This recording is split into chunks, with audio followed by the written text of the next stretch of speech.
Bienvenue dans cette masterclass sur le thème les entrepreneurs de la Silver Economy. Je suis Frédéric Serrière. L'idée de cette masterclass est de comprendre des facteurs clés de succès du développement d'un projet sur la Silver Economy. Ce replay fait partie d'une série de 6 replays que vous pouvez trouver sur ma chaîne YouTube sur le site ageconomy.com.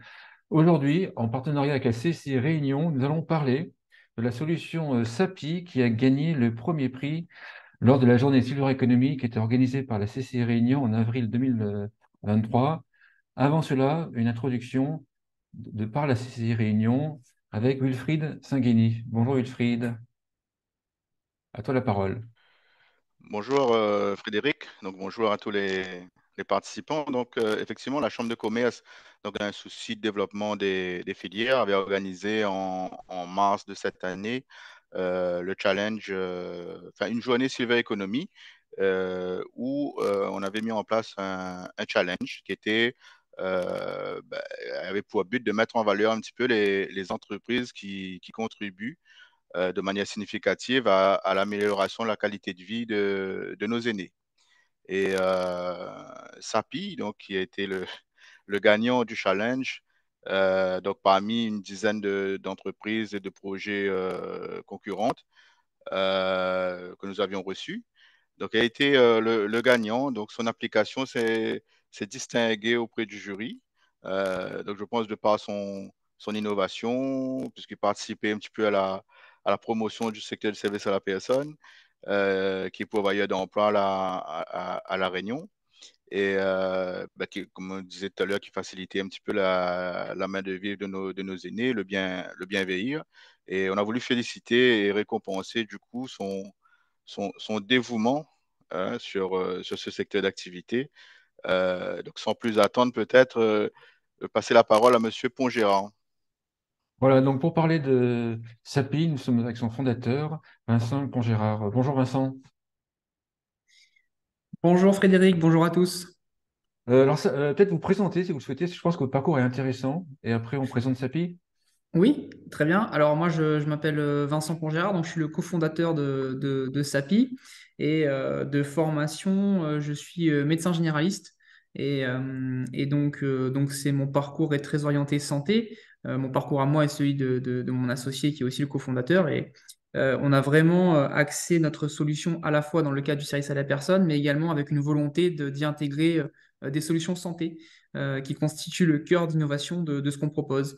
L'idée aussi, c'est de pouvoir améliorer la pratique et la prise en charge des patients à domicile avec l'évolution demain de ce que pourra être la nouvelle pratique, notamment en médecine générale. Et SAPI est la première pierre à l'édifice de ce qu'on veut construire et de ce qu'on imagine demain pour la Silver Eco, à la fois sur le plan local, mais également une solution qui aurait vocation à se déployer dans d'autres régions et dans d'autres secteurs de notre pays, quoi. Alors Voilà. quand on parle de SAPI, de quoi parle-t-on? Alors, SAPI, c'est une application qui propose de mettre en relation des auxiliaires de vie et les familles de personnes âgées à domicile.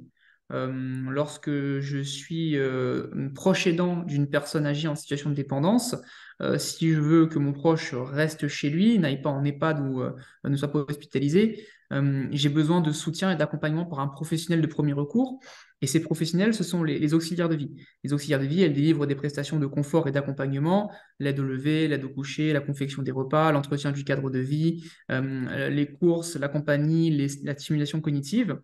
Et donc l'idée, c'est de faire appel à ces professionnels par le biais d'une plateforme, une plateforme sur laquelle on a donc recruté et fléché ces professionnels qui sont tous diplômés et qui ont été présélectionnés par un entretien avec notre responsable de secteur.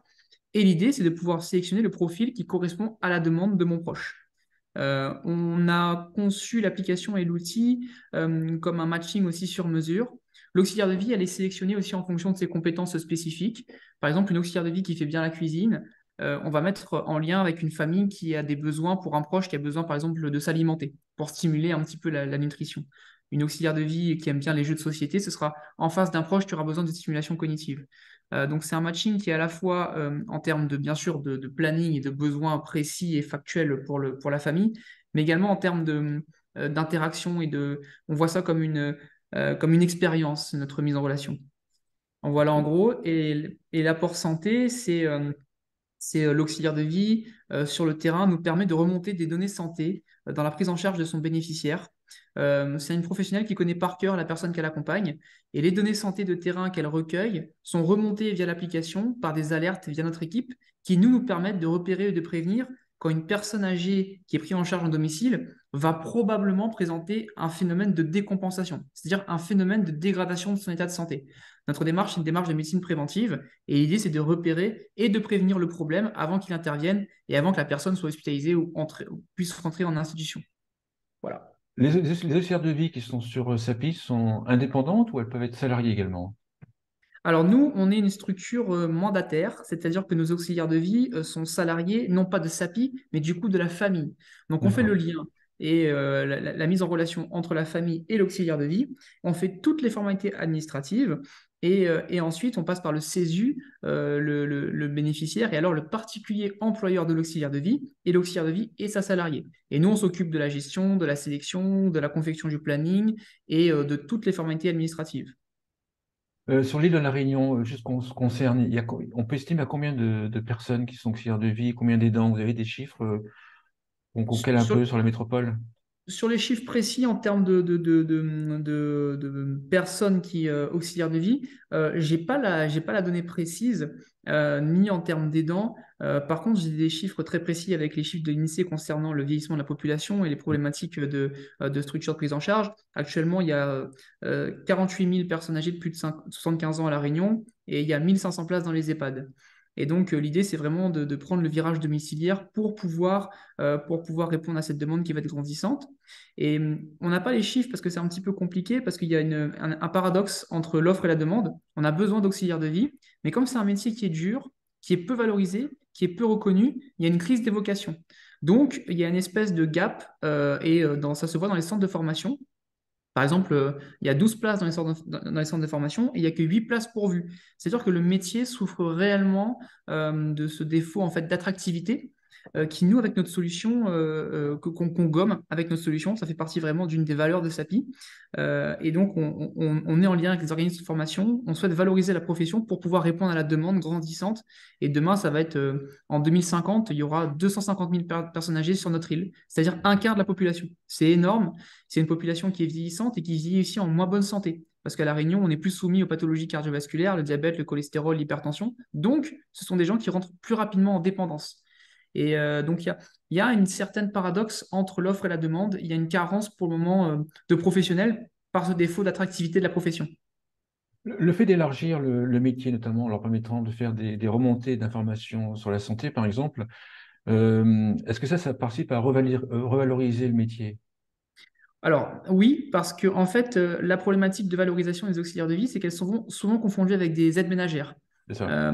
qu'elles soient diplômées ou pas finalement. Et elles ont le même salaire que quelqu'un qui a un diplôme ou pas pour de l'aide ménagère. Alors que l'auxiliaire de vie sur le terrain, sans lui demander plus que ce qu'elle fait, hein, parce que notre objectif, c'est pas d'en faire une infirmière ou quoi que ce soit, c'est tout simplement ce qu'elle fait sur le terrain, on le norme et on le rend reproductible et on en fait de la donnée de santé. Et en fait, le fait de sentir que son apport, il est réel, il est impactant et il peut aider les autres, à la fois les autres, la famille, mais à la fois les autres professionnels, à savoir les infirmières, les kinés, son apport, il est intéressant et valorisant, dans le sens où elle est beaucoup plus qu'une aide ménagère. C'est une auxiliaire de vie humainement et à la fois sur le plan de ce qu'elle remarque au quotidien. Elle est plus à même de remarquer quand une personne âgée va commencer à avoir des troubles de la mémoire, va commencer à avoir un moral qui se dégrade. C'est elle qui va être le premier capteur en fait d'une lésion cutanée, d'un défaut d'hydratation. Et toutes ces petites données-là, on les norme et on les rend reproductibles. Et son rôle finalement, il est fondamental. Parce qu'une infirmière qui fait sa tournée, elle passe 15 minutes au domicile du patient. En 15 minutes, on ne fait rien. Parce que on fait l'insuline, on prend la tension, mais on ne remarque pas tout ce qui se passe. C'est pareil pour le médecin, les visites à domicile, c'est une fois tous les 3 mois, et on a besoin de données pour pouvoir bien repérer. Et ça, l'auxiliaire de vie, elle le fait. Elle le fait tout le temps, mais là, on le rend reproductible, normé, et voilà, on le rend vraiment efficient, quoi. Je pense que la question que les gens vont se poser en écoutant l'émission, c'est qu'une fois que vous avez remonté de l'information, qu'est-ce que vous en faites en fait? Est-ce que les services derrière, par exemple, si on repère une fragilité liée à la dénutrition, qu'est-ce que vous en faites de cette donnée? Est-ce qu'il y a des services qui sont mis en place?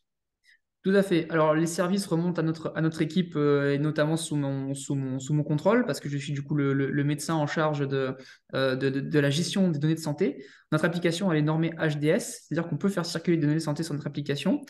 Je reçois l'alerte santé pour me montrer qu'il y a par exemple une problématique de dénutrition.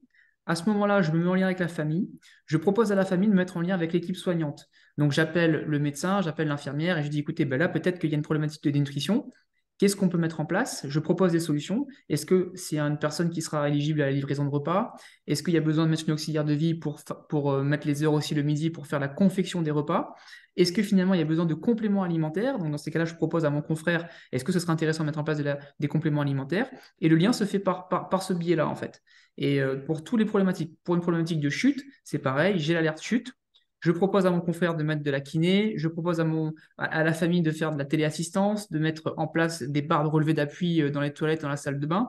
Donc voilà, et c'est le pivot, c'est nous, et c'est notre équipe médicale en fait. Donc c'est valable aussi si l'auxiliaire de vie détecte, par exemple, qu'il faudrait aménager le logement de la personne âgée. À chaque fois, on remet Oui, tech en lien avec des prestataires.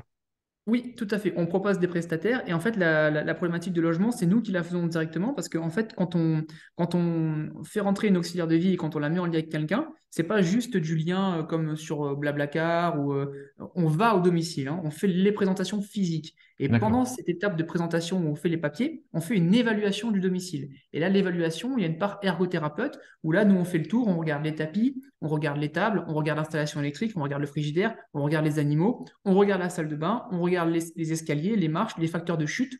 Et en fait, on fait une évaluation 360 qui nous permet d'avoir déjà une première idée de là où vit la personne et de faire des premières préconisations.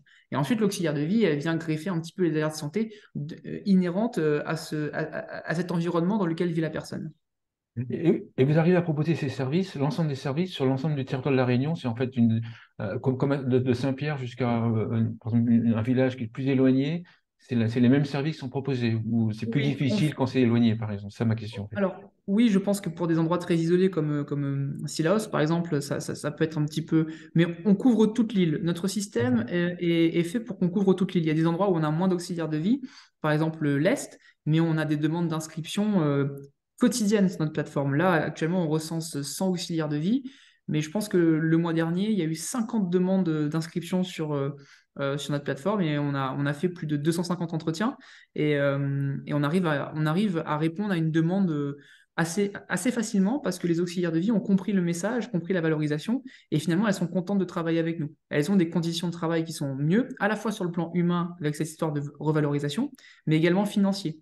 L'intérêt du mode mandataire, ça veut dire que SAPI n'a pas de charge en fait en termes de masse salariale. Les auxiliaires de vie, elles ne sont pas salariées de SAPI. Et donc, finalement, ça nous permet de rehausser les salaires des auxiliaires de vie vers le haut sans que ce soit quelque chose qui soit contraignant pour l'entreprise. Et donc, nous, on baisse nos frais de gestion alors que ça coûte moins cher aux bénéficiaires. Et donc, c'est le système mandataire qui est hyper intéressant. Et ça nous permet d'avoir un pool d'auxiliaires de vie qui est constant et qui permet de répondre aux demandes. Même sur un endroit qui n'est pas desservi initialement, on pourra trouver quelqu'un rapidement pour répondre à une demande.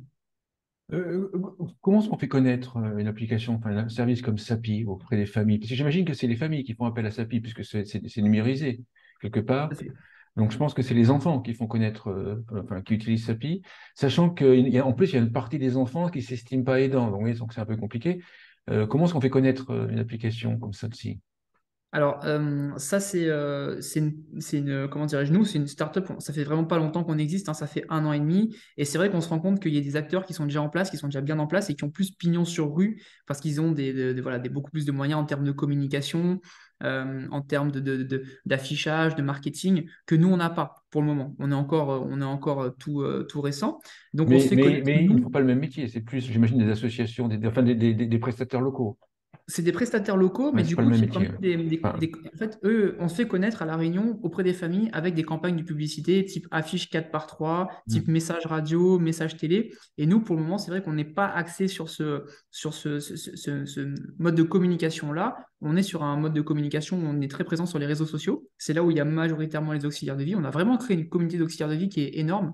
On a un groupe d'auxiliaires de vie 974 que nous, on gère. Elles sont 1700. On a un groupe d'aides ménagères où elles sont 2500. Ah oui, Donc, on a réussi, oui, on a bien réussi à mettre la main sur le côté numérique, communication digitale. Et c'est comme ça qu'on arrive à avoir beaucoup d'auxiliaires de vie. Mais pour le d'accord. moment, notre communication, elle est encore un peu chiche et il faudrait qu'on augmente en termes de marketing pour toucher plus de familles. Est-ce que Et le profil des auxiliaires de vie qui sont chez SAPI, enfin moi ce que j'avais compris, c'est que les auxiliaires de vie qui étaient embauchés par les familles avaient sans jeu de valeur, en fait, avaient plus d'expérience, étaient plus matures, avaient un caractère plus fort que les auxiliaires de vie qui étaient salariés de structures. Vous notez ce même phénomène ou pas? alors, pas spécialement. Ce qu'on note, c'est que globalement, dans les structures, on note un... Ah, excusez-moi, mon téléphone. On prend une coupure, les amis. Une coupure. Désolé.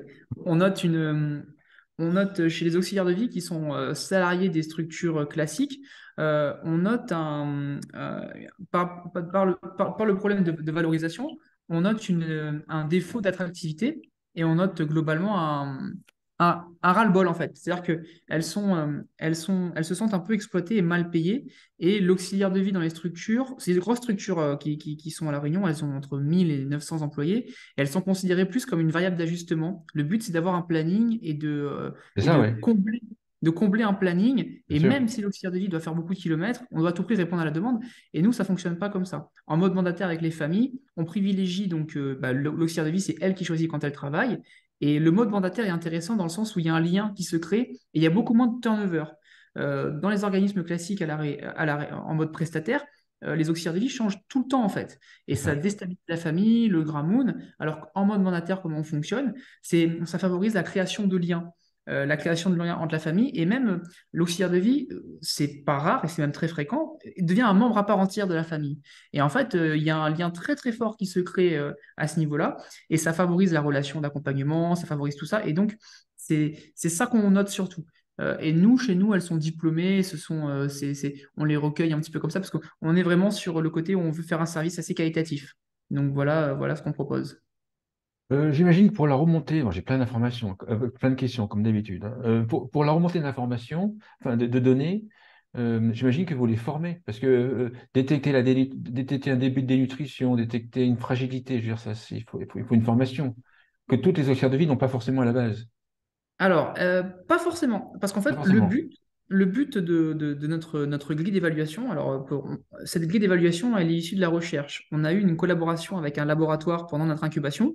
On a D'accord. fait une grille d'évaluation qui nous permet, en fait, grâce au retour de l'auxiliaire de vie, sans que ce soit quelque chose qui lui demande plus de compétences, c'est son métier classique, en fait, à base d'un questionnaire d'entrée et de sortie, sans lui demander plus de formation de compétences, qui nous permet de relever des éléments et des items santé par rapport à la problématique de la personne qu'elle accompagne, sans que ce soit quelque chose qui D'accord. soit C'est le questionnaire en fait qui apporte qui peut être qui peut être réalisé par n'importe quel entre guillemets auxiliaire de vie. Oui, c'est ça. C'est un questionnaire qui est normé et évalué en fonction de sa compétence à elle. Et nous, derrière, on code spécifiquement les réponses en fonction de chaque grand item de santé de la gériatrie. Et c'est nous, derrière, qui faisons le travail de spécifier en fonction des réponses dans quel item ça intervient et quelle conduite à tenir on doit avoir. C'est l'algorithme derrière avec un peu de machine learning qu'on a mis en place pour pouvoir avoir un score santé en fonction des 10 items santé que la personne âgée a, mais sur un truc très basique de l'auxiliaire de vie, en fait. C'est tout le travail en bac qui permet d'avoir ce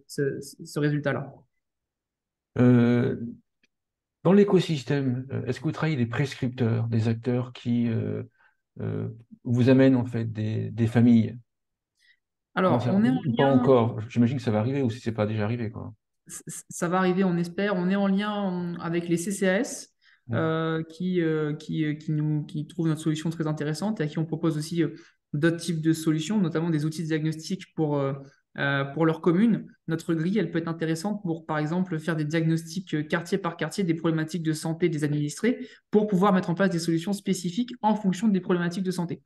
On est en lien avec le CCS à ce niveau-là et on est aussi en lien avec les hôpitaux, les médecins, mais pour le moment, pas avec les autres institutions type département c'est quelque chose qui va venir au fur et à mesure parce que notre modèle, il est effectivement il est novateur et pour le moment, c'est pas, c'est quelque chose qui est assez, même pour le territoire, qui est assez novateur. Donc pour le moment, le département, on essaie vraiment de montrer l'intérêt de notre système auprès des institutions type département. Ça va se faire, mais c'est encore un travail qu'on mène au quotidien. Sinon, on est en lien aussi avec les structures qui font le lien entre la ville et l'hôpital, et on est aussi en contact avec quelques mutuelles. Voilà. Dans 5 ans, ma fameuse question, dans 5 ans, SAPI, c'est quoi? C'est quand? C'est où? Alors, dans 5 ans, on aimerait bien, on pense qu'on aura déjà exporté la solution par-delà les frontières de la Réunion. On estime pouvoir déployer la solution correctement aux Antilles, qui sont soumis aux mêmes problématiques. Et on aura également proposé d'autres services qu'on aura plugués sur la solution. Déjà d'autres services comme au-delà de l'auxiliaire de vie, des services à la personne comme le jardinage, l'accompagnement, enfin voilà, des petits travaux. On aura plugué également l'introduction d'autres professionnels de santé sur la plateforme, les infirmières, les kinés, les médecins. Et demain, on aimerait bien aussi utiliser les outils de télémédecine. Mon associé travaille sur un rehausseur de toilettes connecté qui permettrait d'augmenter la data qu'on apporte sur le terrain avec des métriques vraiment précises pour pouvoir augmenter la granularité et la précision en fait de notre diagnostic pour affiner encore plus cet outil prédictif. Et demain, encore plus, peut-être pas dans 5 ans, mais peut-être dans plus longtemps, bien sûr, c'est très en vogue, mais utiliser des outils d'intelligence artificielle pour maximiser également nos alertes santé, maximiser et automatiser nos process et utiliser ce formidable outil pour pouvoir être plus efficient. Mais voilà, c'est demain, c'est une expansion parce que la problématique du vieillissement, au-delà de notre territoire, hein, des Antilles, le territoire métropolitain, c'est une problématique qui est mondiale. Donc on ne serait pas surpris que demain, on puisse déployer notre solution dans d'autres grandes villes européennes ou ailleurs, parce que le vieillissement de la population, c'est quelque chose de central aujourd'hui et encore plus demain. Donc il faudra des solutions pour prendre soin de ces gens-là correctement, les accompagner, trouver des alternatives. Et voilà comment je vois les choses dans 5 à 10 ans. Moi, ce que je trouve très très bien dans votre approche, c'est le mixte entre la mise en relation, enfin trouver une auxiliaire de vie, la mise en relation des auxiliaires de vie et la remontée d'informations. Hmm. Et c'est ça, en fait. Oui, Généralement, parce que généralement, c'est soit l'un soit l'autre. Il n'y a pas c'est ça. forcément le mix entre les deux. Si je dirige un SAD, bientôt un service autonomie, si vous regardez la vidéo en 2024, ce sera service autonomie. Euh, est-ce que SAPI peut m'apporter quelque chose? J'imagine que si je suis chef de secteur dans un SAD, et puis qu'il y a une auxiliaire de vie qui manque, je pourrais peut-être utiliser SAPI pour... non? Bien sûr, on a certaines auxiliaires de vie qui sont déjà salariés dans des SAD, dans des structures classiques, qui viennent compléter un peu les heures en mode mandataire. Et nous, l'intérêt en fait de la construction de notre outil, c'est qu'on a déjà anticipé la fusion SAD-SIAD. C'est-à-dire que demain, les SAD auront vocation à être des SIAD, donc à intégrer l'outil santé. Nous, on a déjà cette compétence santé, on a déjà cet outil qui est normé HDS, donc on a déjà le clé en un de tout. On a la plateforme, on a la communauté et on a la vraie vision et la vraie vision de l'auxiliaire de vie 2.0, à la fois donc plus connecté, mais à la fois plus orienté santé. Et ça, on l'a dépoussiéré, on a créé l'algorithme et la grille d'évaluation qui est issue de la recherche, et on a les compétences en interne pour pouvoir gérer ça. Et donc ça, c'est hyper intéressant pour les SAD d'avoir intégré une solution tout en un santé pour améliorer la prise en charge de leurs bénéficiaires, rassurer davantage les familles avec qui elles travaillent. Et ça, c'est quelque chose qui pourrait être intéressant, je pense, demain pour les structures qui souhaitent collaborer avec nous. Maintenant, si je parle à l'entrepreneur, j'imagine que vous avez eu des challenges, hein, des déboires peut-être. Est-ce qu'il y a eu des obstacles et comment est-ce que vous les avez levés? Alors, les obstacles, il y en a effectivement tous les jours. Donc, moi, je suis pas issu du tout du milieu de l'entrepreneuriat, hein, donc je découvre. Je trouve ça vraiment grisant, hyper intéressant. Mais effectivement, des obstacles, c'est un peu compliqué. On a eu des obstacles Initialement, on a eu beaucoup de mal à faire comprendre SAPI. C'est un modèle qui est assez complexe, à la fois sur le plan économique, à la fois sur le plan de ce qu'on veut amener. Donc ça, c'est quelque chose qu'il a fallu bien vulgariser notre approche en fonction de la personne avec qui on s'adresse, si c'est une auxiliaire de vie, si c'est un particulier, si c'est un prescripteur, si c'est un politique, voir comment on présente l'outil en fonction d'eux. Donc bien essayer d'avoir un message qui soit précis. Les obstacles politiques, comme je disais, ça c'est une problématique qu'on rencontre, hein. On aimerait bien être plus encadré sur le plan politique que je pense qu'il y a vraiment un intérêt d'enjeux publics et sociétaux qui est énorme avec les coûts de la sécurité sociale qu'on pourrait faire au niveau c'est quelque chose avec des enjeux qui sont importants. Mais ça, on se demande si ici les gens en ont conscience. On ne pense pas pour le moment. Les enjeux financiers. Donc, c'est la problématique d'être une start-up. C'est que, en fait, le but d'une start-up, c'est de brûler de l'argent rapidement pour pouvoir engendrer des dépenses. Et ça, c'est quelque chose où on a été accompagné par l'incubateur, on a été accompagné par BPI, on a été accompagné par d'autres systèmes de financement. Et là, du coup, on a réussi à ouvrir le capital pour pouvoir continuer à faire l'accélération. Donc, on a ouvert le capital aux investisseurs extérieurs. Ça, c'est une problématique du coup qu'on a levée. Mais voilà, des problèmes ensuite de RH classique, comme tout le monde a, des problématiques aussi parfois de correction des bugs rapidement. Mais finalement, c'est des petits problèmes qu'on résout au quotidien. Et il y a un truc assez marrant, c'est quand on résout un problème, on en crée 3 autres. Donc, dans tous les cas, c'est une succession de problèmes à résoudre, mais ce qui fonctionne bien, c'est qu'on est plusieurs maintenant dans la société, chacun avec des compétences très spécifiques, chacun s'occupe d'une partie vraiment très précise de SAPI, et ça fonctionne très très bien. Notre équipe, elle est vraiment bien rodée, et je pense que c'est c'est pourquoi on fait ça, effectivement, hein, c'est pour prendre soin de nos aînés, et c'est surtout que l'équipe qui est derrière, c'est une équipe qui est sur mesure par rapport à la problématique, et ça fonctionne plutôt bien. Une question que j'aurais dû poser qui me vient là. Le fait que vous soyez médecin, est-ce que vos collègues, confrères, je ne sais pas comment vous appelez ça, mais collègues, confrères de La Réunion peuvent être des prescripteurs, dans le sens que la SAPI est dirigée par un médecin? Parce que ça aussi, c'est différent par rapport à d'autres. Oui, bien sûr. On a quelques demandes de médecins, par exemple, des confrères que je connais qui sont à l'hôpital pour favoriser, par exemple, le retour à domicile. Ils ont des problématiques parfois pour trouver parfois un patient reste longtemps à l'hôpital parce qu'en fait, on ne trouve pas de solution de retour à domicile parce qu'il n'y a pas de place dans les EHPAD, parce qu'il n'y a pas rien, parce qu'il n'y a pas de solution. Donc, on est parfois amené à être sollicité par les médecins hospitaliers qui sont confrontés à ça pour pouvoir favoriser le retour à domicile. Et même certains médecins généralistes m'appellent pour leurs patients et pour leurs proches parce qu'ils ont compris l'intérêt de la solution. Et au-delà de ça, moi j'avais un petit peu peur au début de est-ce que je vais pas les froisser parce que de me dire est-ce que je vais. Mais au contraire, en fait, le fait de proposer cette solution et de proposer quelque chose qui permettra d'améliorer leur regard sur leur patientèle, c'est hyper pertinent en fait. Et ça va fonctionner et maximiser leur prise en charge parce que la problématique, c'est qu'il y a de moins en moins de médecins, ils sont de plus en plus débordés et pour les visites à domicile, c'est très compliqué. Les visites à domicile, ça se fait de façon très archaïque, hein. On nous appelle l'infirmière, on note sur un post-it ou sur un bout de papier comme ça, vite fait, les visites que je dois faire.